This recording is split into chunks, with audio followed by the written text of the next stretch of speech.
What's up, you guys? Sean Ross Sapp, Fightful.com. Big week here. We got a big UFC card. We've got a big AEW card, and we're here to talk about the latter. We've got AEW Revolution. And perhaps more importantly, we got Sam Leterna. I've been after her for a few months to do a prediction show with me. So happy we could finally make it happen. Sam, how you doing? I'm very well. The feeling is mutual. I've wanted to come on your show for a while. You being the leader in the wrestling journalists. Don't be humble. Come on. Please. But yeah, I'm super excited to come on and do these Revolution predictions. It's not often that I get to talk about like television wrestling. I'm more on the indie flow. So let's do this. I was telling you before we went on the air, that's how I discovered a lot of your interviews. You did one with Anthony Green, and you do an incredible job interviewing indie wrestlers specifically and highlighting them. You've been in the ring yourself, so you've got that experience as well to lend towards that, which I find very important. You guys can check out her channel in the description of this video. We're going to talk more about that later. WrestleT, I love the name too. That's such a fantastic name. And I've got the tea. I know we're on Fightful, but always got to have the tea. You got to have the tea, but we're going to make our predictions for AEW Revolution. If you guys are watching this show live, leave a thumbs up, send a super chat if you want your question or statement read on the air. We've got the buy-in match, Thunder Rosa and Riho against Britt Baker and Reba, also known as Rebel. Now, they had kind of hinted on AEW. They're like, oh, if Reba's cleared, which leads me to believe that she absolutely will not be cleared. I would love to see like a Deonna Purrazzo slide into that spot to further that Impact relationship. She and Britt are good friends. But I think Britt Baker probably needs a victory here, but that team of Thunder Rosa and Riho, that's a force. That's a pretty stout combo, so to speak, at least from a booking standpoint. How do you see this one going? Honestly, I'm with you. I have all the faith in the world in Riho and Thunder Rosa, but in the same token, I feel that whoever Britt Baker does wind up tagging with is going to be a formidable opponent. We need to have people that can step up to the plate against such valiant competitors like Thunder Rosa and Riho. So I'd say Deonna Purrazzo would be a great choice. Even, her curated female wrestler of the moment, Kimberly. Yeah. Anyone from Impact right now, it's anyone's game within that realm of wrestling. I love that we can just see one person on Impact one week and potentially see them on AEW. It's like a new world. Yeah, I like it. It adds an air of importance to things too. Like Private Party were sort of in the mid card in AEW. They go over to Impact and they feel even more special, and they're getting those reps in as well. I feel like if it is someone like Deonna, they might win, though, because that would be a nice bone to throw to Impact. Like, hey, here we go. We're putting you over two of our big stars, even though Thunder Rosa is still technically in the NWA. But we got Miro and Kip Sabian against Orange Cassidy and Chucky T. Unfortunately, Trent is still out with that injury. It's hard for me to believe this will go any way but Miro picking up a win because... Yeah. One of the reasons he came over here was because of the creative direction. Wouldn't necessarily say this has been the most creatively satisfying thing, but it's been something pretty solid in the mid-card. I always enjoy Orange Cassidy and Chucky T. I think that Chuck Taylor is one of the most aggressive wrestlers in the world. Like, when he pile drives you, he looks like he's really trying to pile drive you. How do you feel about this one? I agree about Chuck Taylor. Definitely has a lot of intensity when he wrestles. One thing I will say over the past 5-6 months, seeing Miro debut in AEW, we're seeing this new side to him, a little bit more playful. He's getting to be, whoever he sees himself authentically being on screen.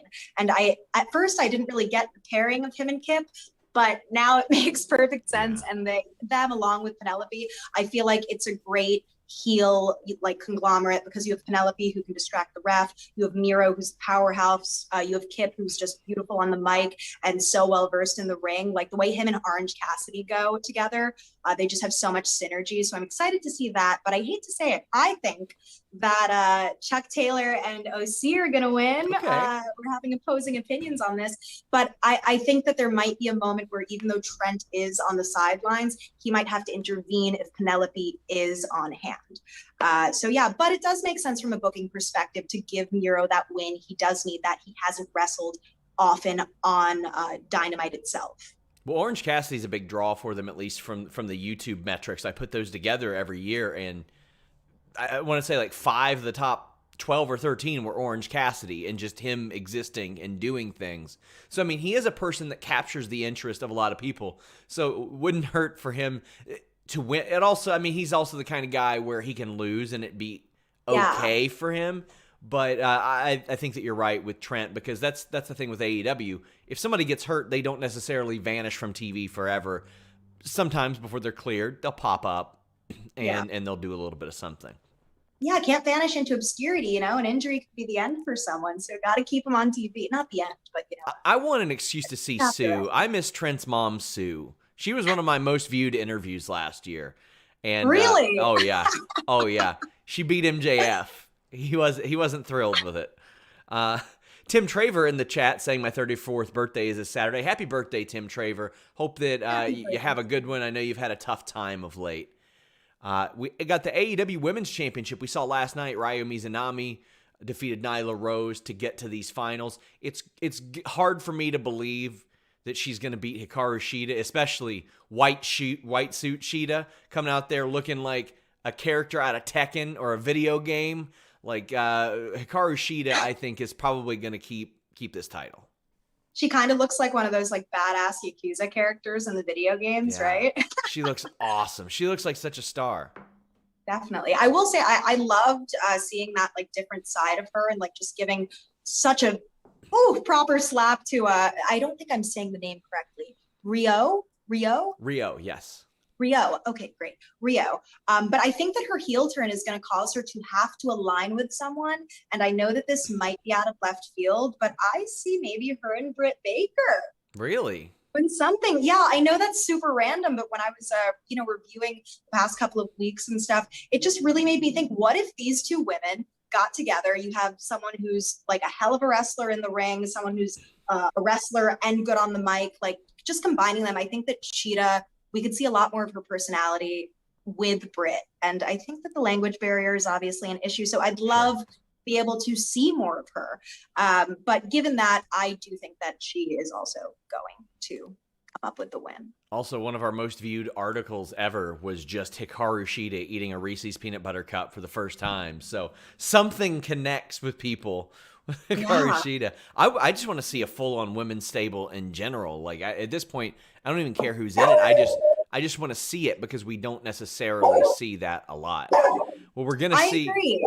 Sorry, my dog is a very, very active pup. Your dog thinks that Hikaru Shida is gonna win. Like that's it.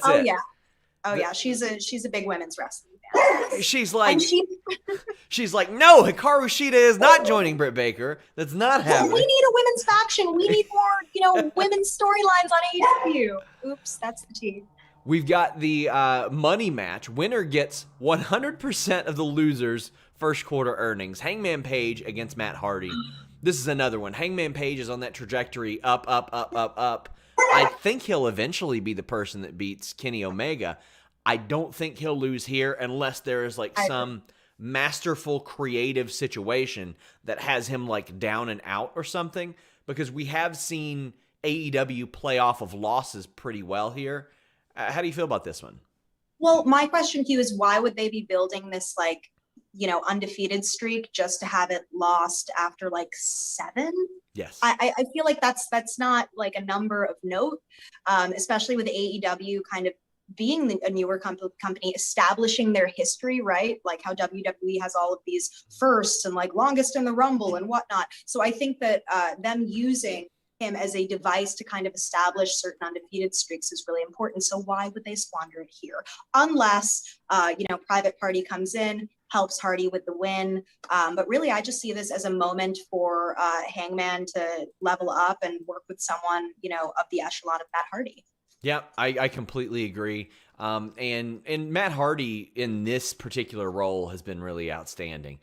I think it was SummerSlam 2019. I interviewed him, and we talked about how he's constantly changing. He went from a Hardy Boy to version 2.0 to Matt Hardy will not die to Big Money Matt later on. And then in the middle of Big Money Matt, which was doing really well, he's like, I'm going to do this completely off the wall broken thing. And he told me then that he still had 2 really good gimmicks like loaded up, ready to go. And Wow. if that was 2 years ago, I'm sure he's got more now, and it's really extended his career. So hats off to him for that. But we also have the Casino Tag Team Royale. Now, admittedly, I don't even know all the teams that are in this, so we're going to run through them. Okay. The Dark Order combo of John Silver and Alex Reynolds. They've been white hot as the Dark Order. Evil Uno and Stu Grayson, pretty much in that same boat. Santana and Ortiz, who are really starting to get their roses, and they're starting to get mic time, which I love. One of the best teams in the world. Butcher and the Blade.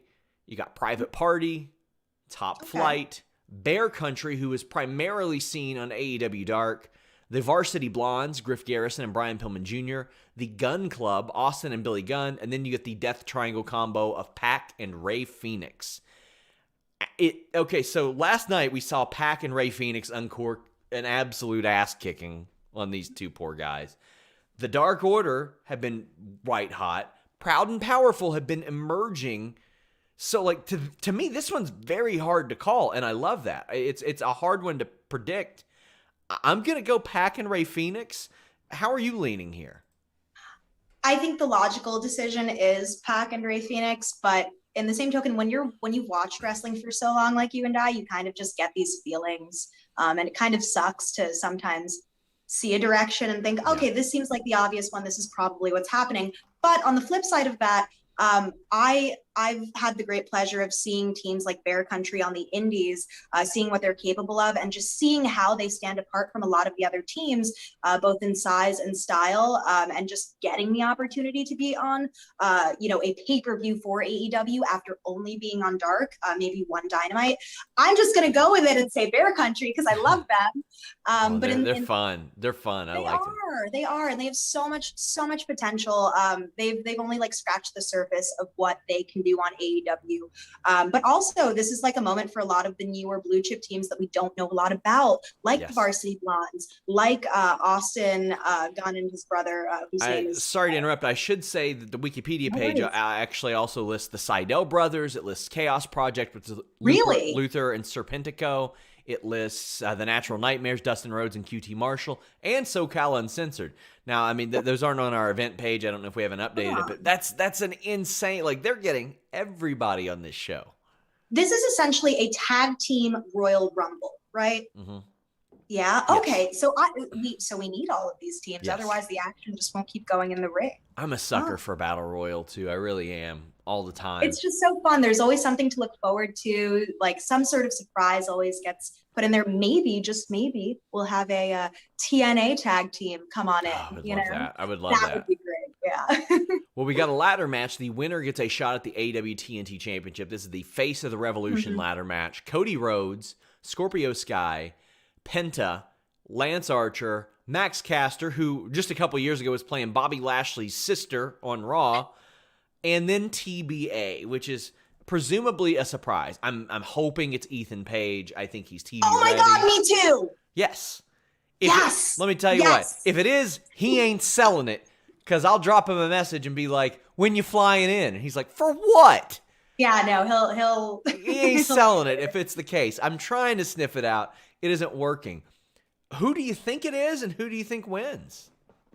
I do think it's Ethan Page. I've thought this for a while. I've been trying to get an interview for a couple of weeks, and I have a feeling he's waiting until he has a moment to talk about. So I think it's Ethan Page. I think he deserves to be on that platform. But I also think that Max Caster should win the whole thing. I think he's a star. I've known Max for years, and his talent speaks for itself. Yeah, big week for the Bobby Lashley family, apparently. And here's the thing. Carissa Rivera played his wife in a skit, and she got signed last week. My gosh. I know. I don't think Cody will win, because I think he sort of got his roses with this Shaq match on Wednesday. He doesn't need it. Scorpio Sky, I think, would be a logical one. He's been sidelined with an injury, but I think it could also be TBA. They've been known to do that in the past. Brian Cage shows up. He wins a casino match. So I think it'll be the TBA. And I'm hoping Ethan Page is working me. I really hope he is. And I hope he's well, fly into where? Being in Canada makes everything so hard. I'm hoping that he's just working me. We also have the Young Bucks against Chris Jericho and MJF for the AEW Tag Team Championships. There's a lot to unload with that one. There is. I think the natural thing is for Jericho and MJF to lose. This further establishes the Young Bucks, and it maybe pushes us more towards the MJF-Jericho split. Maybe Sammy Guevara gets involved somehow. How do you see this happening? It does leave a lot to the imagination, though, because Jericho keeps teasing wanting to be like 7-time tag team champs. And I think like that's where the maybe suspension of disbelief of them not being able to get the loss, rather, that made no sense. But I think they're like willing to go as far as attacking the Young Bucks dad to prove a point. So Jericho's serious about it, but we do have this inner circle conflict that's kind of brewing. So logically speaking, why are we going to have Jericho and MJF get the tag team championships just for them to, pop off a month, 2 months, 3 months down the line? The Young Bucks are putting more prestige into the tag team championships by holding it longer. So I tend to be in the same boat as you with that. I love that when people are put in almost everybody's in a tag team in AEW, which I also love because I call back to the days of like Sting and Lex Luger, two of the top people in the company, but they would team very regularly and they would be very good. Kevin Nash and Scott Hall, they came in as a team. They would kind of hover there as well. And being in a tag team match or a tag team storyline does not feel like a demotion in AEW. No. Because it is important. I think the Young Bucks win this, and I just love this tag team division. I love that there's so much focus on it. We're getting a tag team battle royal and this on the show, but those aren't the only tag team matches we have. We have Ricky Starks and Brian Cage against Sting and Darby Allin. The morbid curiosity of this has my interest at the very least. I don't think Sting's going to come there to lose. I mean, I think he would if they asked him to, but I think they'll probably show that he can still go. But also, AEW has been pretty good about using veteran talent as well. I think Team Taz could take a loss, but I'm interested to see how you feel about this one. I'm not going to lie. I'm not into this match at all. Okay. Just because for me, I find it hard to believe that a man of Sting's age, given his, injuries the last couple of years, can come back and go with the likes of a Brian Cage and, someone who has as bright of a future as Ricky Starks. I don't know. I'm kind of old school in that sense where I'm like, oh, look at these big guys. There's no way they're going to lose, So that's just my mentality. I tend to think that he should get pinned and put over the other team, quite frankly, because they're building great heels by having that Team Taz stable. Even though, one thing I've got to say, I know that Hook isn't Taz's son. We live in the technology era. You can't get anything past the audience. Why are we selling Hook as Taz's son? It makes no sense. I think he is. He is. Is he really? Yes. What? Yes. He is. Actually, no. Yes. No. Isn't he a Nightmare Factory kid? Yeah, but I think he's legitimately Taz's son. I don't think so. Oh my God. I hope that I'm right and not wrong. Jeez, I think he's legitimate. Well, here's the funny thing. I got not related to this, but I got a message from somebody close to them. I'll ask. Not while we're on the air, but I'm positive. Like that's his son.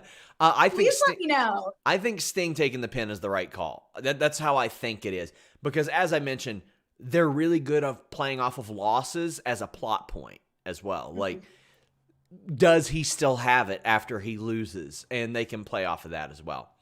Yeah, and then maybe Darby's that person who brings him back to, his quote unquote like original form, Sting, with all the confidence and whatnot. Classic wrestling. Yeah, Hook is Taz's son. Yes, 100%. 100%. Never mind, Taz. I trained at Johnny Rod's. We're cool. Oh, she spilled the tea all over herself. We got Kenny Omega defending the AEW World Championship against Jon Moxley, exploding barbed wire death match. Now here's the thing. Gosh. I'm not big into death matches. I know you've done a lot of coverage at death matches. Yes, you're far more experienced in that field than I. So I've been kind of forced into the deathmatch world through covering the indies. I'm not good with blood, so not always the easiest experience for me. But I will say I did get to have a conversation with Jon Moxley about his love of death matches.